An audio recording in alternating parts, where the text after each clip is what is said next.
identité.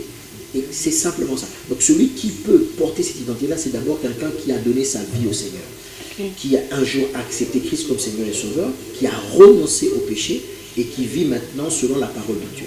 Maintenant, au-delà de cela, est-ce que simplement se dire chrétien, ça suffit?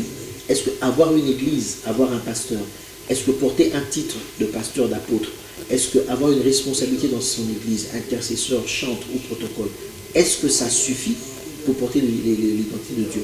Non, ça ne suffit pas. Parce que, comme j'ai dit, ce n'est pas l'extérieur. L'identité, c'est d'abord quelque chose d'intérieur. Voilà. C'est notre relation. Sinon, nous ne portons que la marque peut-être de notre église. Et c'est très bien.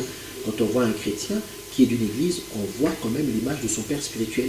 Et plaise à Dieu, si c'est un bon père spirituel, on dit, ah vraiment, je vois l'identité de ton pasteur en toi. Ça fait plaisir, pourquoi pas. Mais la relation avec Dieu, ça va au-delà.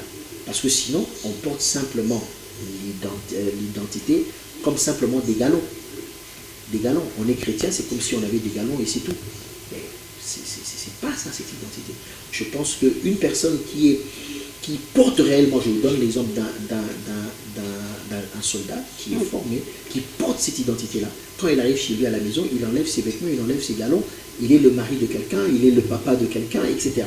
Mais vous allez voir que son identité, il aura des réflexes, même dans la vie courante, il aura des réflexes où une personne peut observer pour dire, j'ai l'impression que cette personne, elle a peut-être fait l'armée, ou cette personne, elle est de telle catégorie parce qu'elle a certains réflexes, c'est plus fort, ça entre dans sa nature, ça va au-delà. Ça va au-delà, une relation intime avec Dieu. L'homme de Dieu, aujourd'hui, il y a beaucoup de jeunes rebelles. Je ne sais pas si vous êtes d'accord avec moi, qui ne veulent pas être encadrés. Ils cherchent beaucoup plus de titres. Tu verras un jeune aujourd'hui, c'est un docteur. Moi, je me demande, c'est un docteur de la parole. Il est devenu comment? Un jeune, il veut être prophète directement. Parce que vous n'êtes peut-être pas ici à tout moment. Il y a beaucoup de jeunes qui ne bouillent pas, ils ont aboué. Donc, il veut vraiment être lui-même un encadreur. Il veut lui-même être un leader. Je ne sais pas si c'est la leadership là, Dieu appelle tout le monde comme ça. Je me pose des questions là. Alors, je vais encore dire une fois de plus, sans vouloir me répéter, mais malheureusement je vais le dire comme ça. Vous savez, aujourd'hui, tout le monde est libre de faire ce qu'il a envie de faire. On ne peut malheureusement pas empêcher cela. Tout le monde est libre de faire ce qu'il a envie de faire. Aujourd'hui, je serais venu, je serais dit, je me présentais avec un autre titre. Vous n'auriez pas d'autre choix que d'accepter ce titre-là. Même si vous n'êtes pas. Même si je ne l'ai pas. Et durant l'émission, vous allez me respecter en tant que ce titre-là. Vous voyez? Donc, aujourd'hui, on ne peut pas arrêter cela. Et moi, je dis, ok. Mais c'est quoi la part de Dieu dans tout ça? Moi, je dis, continuez. Ceux qui ont envie d'été, ceux qui courent après les titres, ils n'ont qu'à continuer. Ils peuvent se coller tous les titres qu'ils veulent. S'ils veulent qu'on les appelle par ces titres-là, nous allons les appeler par ces titres-là.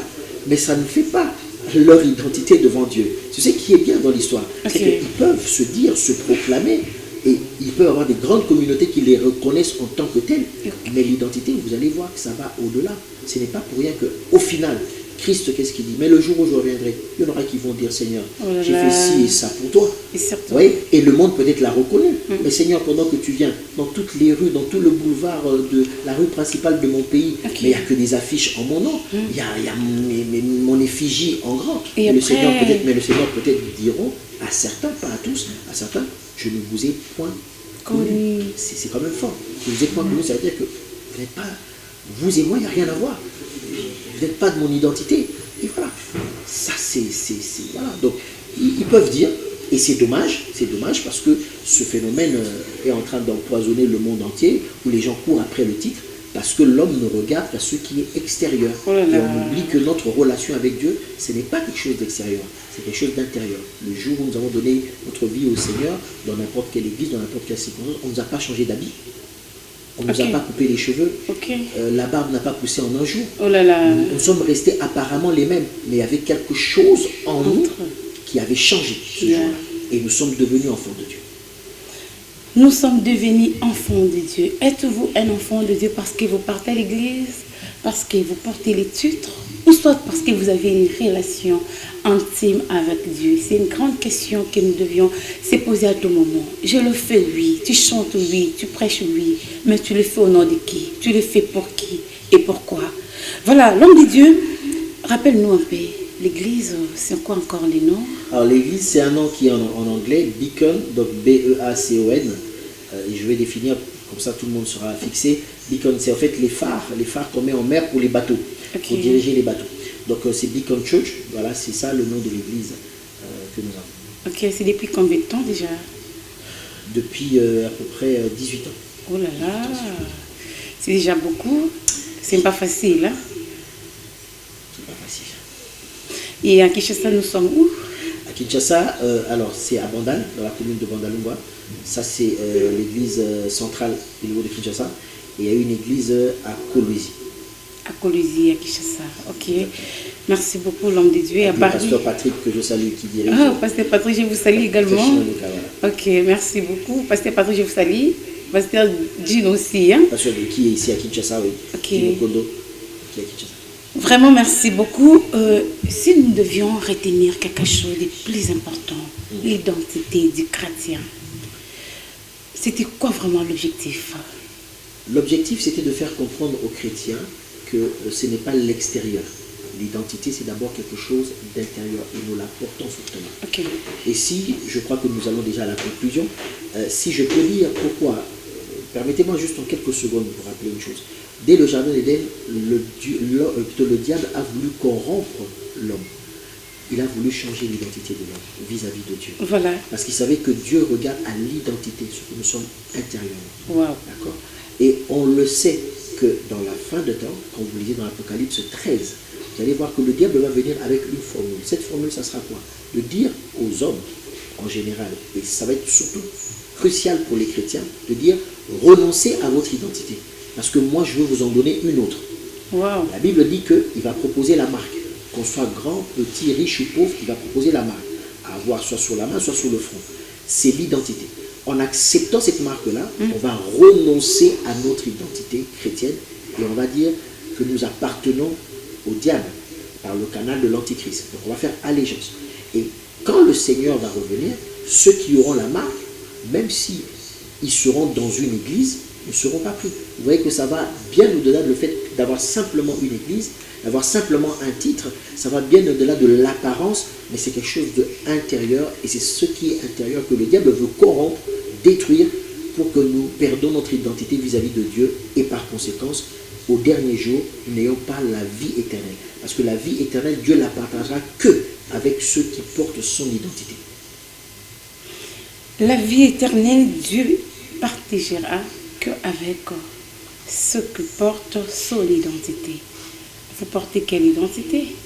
Là, c'est une question. L'homme de Dieu, nous aimons bien...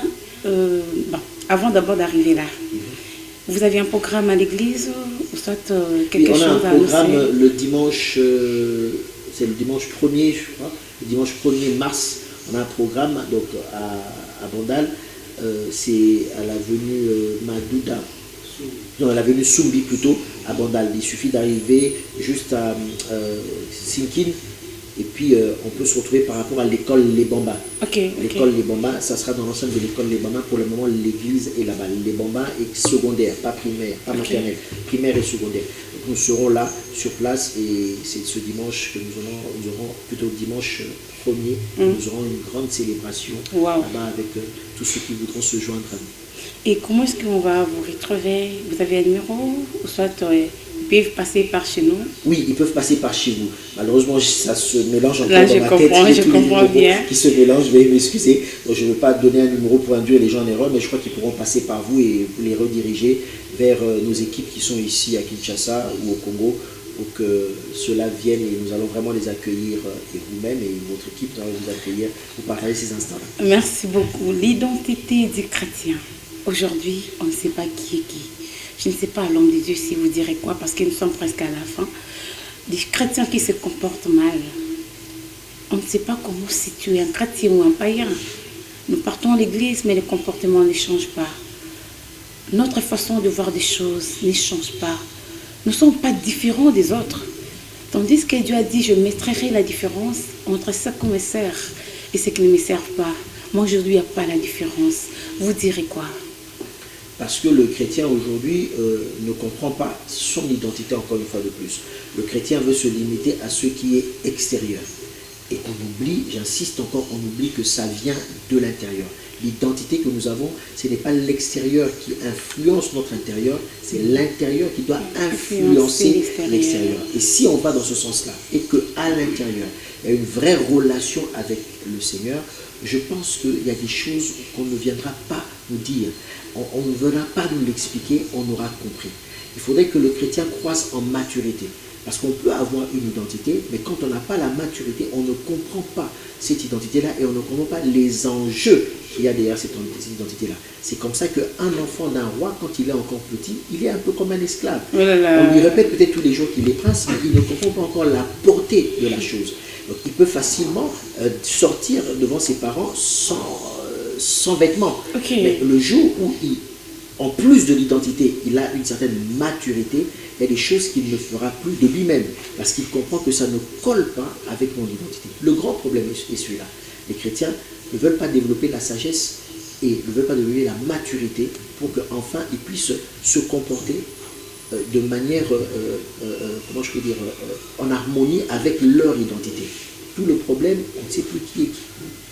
Merci. L'homme de Dieu, vous saviez qu'aujourd'hui, il y a beaucoup de païens qui ne partent pas à l'église. Il y a aussi des chrétiens qui sont fatigués par tant de comportements de nos encadreurs leaders. Ils se disent que pourquoi aller à l'église? Regarde sa façon de se comporter.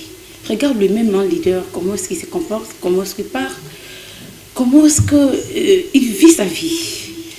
Donc je préfère rester à la maison. Aujourd'hui, c'est un peu difficile d'évangéliser quelqu'un. Il vous posera des questions. Quelle église? Est-ce que votre pasteur regarde d'abord sa façon d'être? J'aimerais que vous regardiez des caméras en disant un mot pour des personnes qui sont découragées, fatiguées. Je ne partirai pas à l'église, je préfère rester à la maison. Parce que nous, les chrétiens, notre identité est mauvaise. Nous portons l'identité et nous ne savions pas comment le pratiquer comme un enfant de Dieu. Je ne sais pas si vous avez quelque chose à dire. À ceux qui me regardent, je veux dire une chose. Premièrement, à tous, peut-être ceux qui ne connaissent pas encore le Seigneur et ceux qui connaissent le Seigneur. J'aimerais vous dire une chose. Premièrement, c'est d'avouer et de reconnaître qu'effectivement, il y a des personnes qui portent l'identité de chrétien ou de serviteur de Dieu ou église, mais qui ne sont pas dans le vrai. Je ne peux pas vous dire le contraire, oui, parce que peut-être que vous avez une expérience véritable. Donc venir vous dire le contraire, ce serait ne pas respecter la blessure ou la déception que vous avez reçue. Je le reconnais, oui. Mais j'aimerais aussi au-delà vous dire, à vous tous, écoutez-moi, s'il existe le faux, c'est parce qu'il existe le vrai. Le faux existe toujours par rapport au vrai. Donc je pense que si fermement vous priez le Seigneur là où vous êtes et que vous avez eu une déception à gauche ou à droite et que vous demandez à Dieu de vous diriger vers une bonne église, certainement, je le crois fermement, que le Seigneur vous dirigera vers une église. Parce que dites-vous très bien qu'à chaque fois que vous voyez le faux, c'est parce que le vrai existe. Et Dieu peut vous diriger vers le vrai. C'est sûr et certain. Et c'est une prière que je fais pour vous et Dieu le fera. Oubliez vos blessures et laissez-vous conduire une fois de plus par le Seigneur. La vie est faite des échecs. On voit des accidents, mais les gens continuent de prendre les accidents. On voit des crashs d'avions, mais les gens continuent de prendre